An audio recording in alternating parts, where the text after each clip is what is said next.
Superfast cinema shots में आपका स्वागत है। आज हम आपको समुद्र में रहने वाले एक छोटे कछुए की कहानी दिखाते हुए बताएंगे। कहानी की शुरुआत में हमें एक बीच को दिखाया जाता है जो समंदर का किनारा होता है। वहीं हमें एक बूढ़े कछुए को दिखाया जाता है जिसका नाम है सैमी, और आज वो बहुत खुश होता है क्योंकि आज वो दादा बनने वाला था।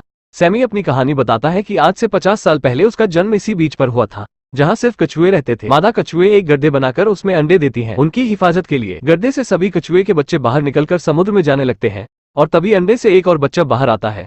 वो बाहर निकलने की बहुत कोशिश करता है लेकिन वो गड्ढे से बाहर नहीं निकल पाता। तभी एक सीगल आकर उसे शिकार के लिए उठाकर ले जाता है।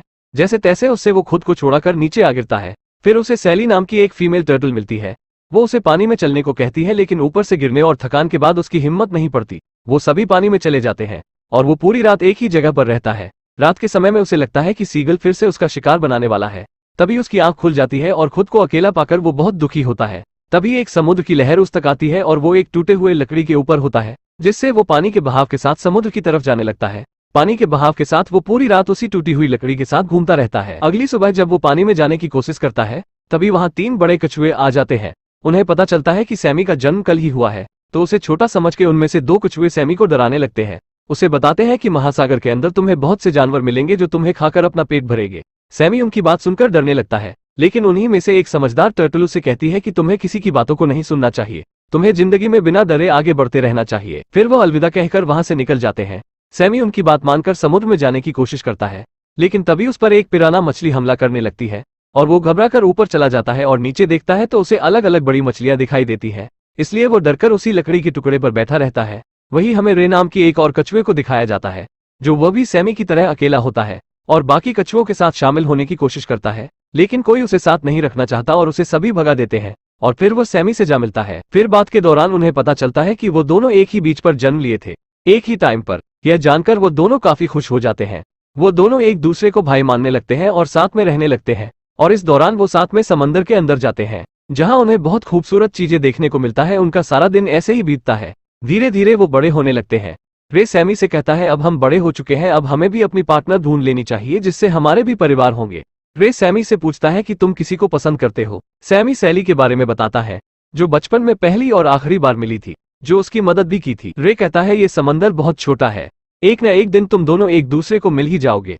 समय के साथ रे और सैमी की दोस्ती और भी गहरी होती जाती है और सैमी अक्सर सैनी को याद किया करता था। रे उसका दिल बहलाने के लिए अपने दोस्त ऑक्टोपस के पास उसे ले जाता है जिसके ऊपर वो दोनों बैठकर राइडिंग करते हैं। लेकिन अचानक उस जगह कच्चा तेल फैलने लगता है जिससे कई जीवों को खतरा है। वो सब उससे बचने के लिए से दूर भागते हैं और जब वो ऊपर आकर देखते हैं कि तेल से भरा पूरा जहाज पलट गया था जिस कारण जहाज में मौजूद कच्चा तेल समंदर में जाने लगा था। रे और सैमी के साथ यह पहली घटना थी और इसी के साथ इन दोनों का बुरा वक्त भी शुरू हो जाता है। एक बार जब वो अपनी टूटी फूटी लकड़ी के साथ घूम रहे थे, वजन ज्यादा होने की वजह से वो पूरी तरह से टूट जाती है और वो समंदर में चले जाते हैं। लेकिन सैमी बहुत सारी मछलियों के साथ एक जाल में फंस जाता है और वह जाल के साथ ऊपर जाने लगता है। उसका दोस्त उसे बचाने की पूरी कोशिश करता है लेकिन वो खुद भी एक दूसरे जाल में फंस जाता है। अब वो दोनों अलग हो चुके हैं। जाल से निकलने के बाद सैमी एक बाल्टी में चला जाता है और सैमी वहां से निकलने की कोशिश करता है लेकिन वो सामान के बीच में फंस जाता है और सैमी वहां से हिल भी नहीं सकता था। काफी देर धूप में रहने से वो बेहोश हो जाता है जिससे फिशरमैन उसे मरा समझकर समंदर में फेंक देता है। लेकिन समंदर में जाने के बाद भी उसे होश नहीं आता। तभी एक डॉल्फिन आती है और उसे उठाने में उसकी मदद करती है जिससे पानी के बहाव के साथ वो समंदर के किनारे तक आ जाता है जहां रात में एक कपल की नजर उस पर पड़ती है और वो उसे लेकर घर चले जाते हैं। जब सैमी की आंख खुलती है तो वो एक छोटी बच्ची, उसकी माँ और एक बिल्ली को देखता है। ये फैमिली सैमी को बहुत प्यार से रखती है और उस बिल्ली को बहुत जलन होती है क्योंकि सैमी के आ जाने से उसकी मालकिन सैमी पर ज्यादा ध्यान देने लगी थी और बिल्ली उसे कहती है तुम्हें इंसानों पर भरोसा नहीं करना चाहिए क्योंकि कभी भी वो उसको दावत बना सकते हैं। रात में वो औरत अपने बच्चों को कहानी सुनाती है जहाँ सभी इकट्ठा होते हैं। बिल्ली का नाम फ्लैपी है। फ्लैपी सैमी के पास आकर उससे पूछती है कि यहाँ से भागने का क्या प्लान बनाया, लेकिन सैमी को उसकी बात पर यकीन नहीं था। फ्लैपी बात बात पर उसे बताती है कि वो भी ओशन से बचकर यहाँ पर आई थी। ओशन महासागर समंदर है। सैमी को पता चलता है कि और भी समंदर है। अगले दिन सैमी एक मादा कछुए से मिलता है जिसका नाम है वीरा।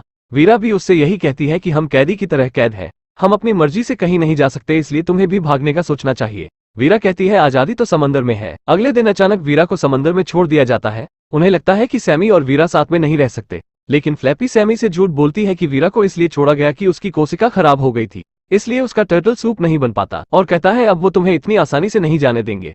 उसी रात बीच पर पुलिस आती है और सभी को वहां से निकालने लगती है। फ्लैपी सैमी से कहती है यही मौका है तुम्हारे पास भागने का। सैमी उसकी बात मानकर छिप जाता है। लेकिन सैमी अब बिल्कुल अकेला पड़ गया है और वहीं काफी दिन गुजारता है। फिर वो समंदर में चला जाता है और भूख के कारण लकड़ियों को ही खाने लगता है। तेज हवा से वो एक पन्नी में फंस जाता है और तभी वीरा आकर उसे बचा लेती है। सैमी उससे मिलकर बहुत खुश होता है। फिर उसके बाद वीरा उसे ऐसी जगह ले जाती है जहाँ बहुत सारे पत्ते होते हैं जो कछुए खाते हैं। सैमी उसे खा ही रहा होता है कि एक फीमेल टर्टल उससे लड़ती है क्योंकि उसके पीछे एक शार्क पड़ी थी। सैमी उसे बचाने में मदद करता है और वो दोनों एक छोटे होल में छिप जाते हैं। लेकिन शार्क अब भी उनका पीछा नहीं छोड़ती। तभी उस शार्क के सामने वीरा आ जाती है और शार्क को भगा देती है। फिर वीरा उन दोनों को वहीं छोड़कर चली जाती है। वो दोनों आपस में बात करते हैं और सैमी को पता चलता है ये सैली है जो बचपन में मिली थी। सैली भी उससे मिलकर बहुत खुश होती है। फिर वो दोनों साथ में ही समय बिताने लगते हैं। सैमी सैनी से कहता है मुझे पूरी दुनिया घूमनी है, सारे समंदर को देखना चाहता हूँ। फिर सैनी से कहता है क्या तुम भी इस सफर में मेरा साथ दोगी। सैनी उसकी बात सुनकर बहुत खुश होती है और उसके साथ इस सफर में जाने के लिए तैयार हो जाती है। यह घूमने का ही सफर नहीं बल्कि पूरी जिंदगी साथ में बिताने का सफर होता है। सैमी उससे कहता है पहले हमें कोई सीक्रेट जगह की तलाश करनी होगी और वह साथ में सीक्रेट प्लेस ढूंढने निकल जाते हैं।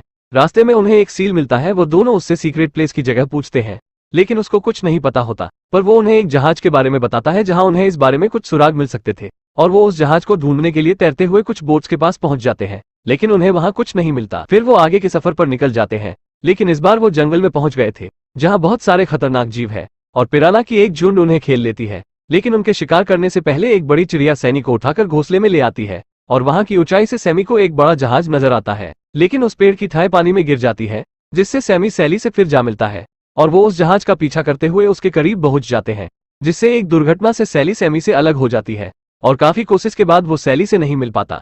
सैली के गायब हो जाने के बाद सैमी बहुत उदास हो जाता है और तभी वहीं बूढ़े कछुए मिलते हैं जो सैमी को बताते हैं हमने एक फीमेल टर्टल को देखा जिसके शरीर पर शार्क के दांत के काटने का निशान होता है।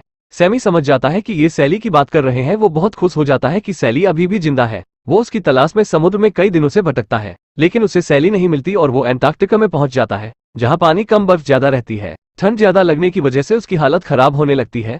उसकी यह हालत देख पास से गुजर रहे इकोलॉजिक्स टीम की नजर उस पर पड़ती है और उसे सही करने के लिए वो अपनी लैब में ले जाते हैं और वहीं सौभाग्य से सैली मिल जाती है और वो उसके पास जाने की कोशिश करता है लेकिन कोई उसे समझ नहीं पाता और वो सैमी को रेस्क्यू सेंटर ले जाते हैं और किस्मत से वहीं स्लैपी नाम की वही बिल्ली मिल जाती है।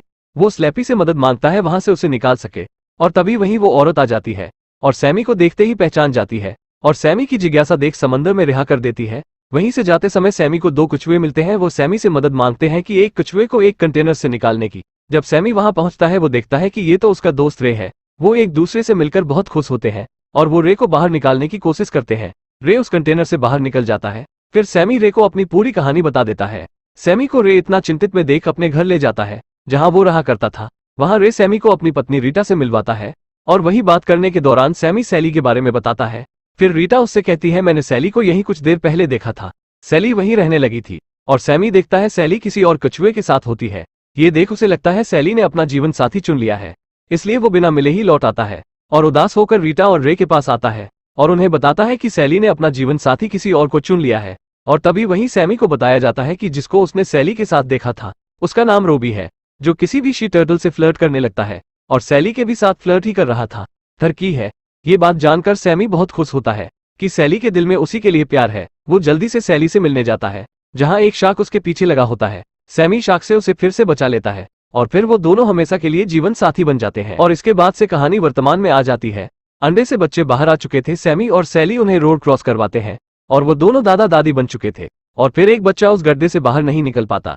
ये देख सैमी को अपना बचपन याद आ जाता है और उसे बाहर निकालने में मदद करता है और यहीं पर ये मूवी खत्म हो जाती है। अगर आप इस वीडियो को एक लाइक कर देंगे तो अगले संडे इससे भी अच्छी फुल वीडियो आएगी। वैसे हमें पता नहीं चलता कि ये वीडियो सिर्फ बच्चे देखते हैं या फिर घोड़े वाले बच्चे। तो आप कितने साल के हो कमेंट में जरूर बताना।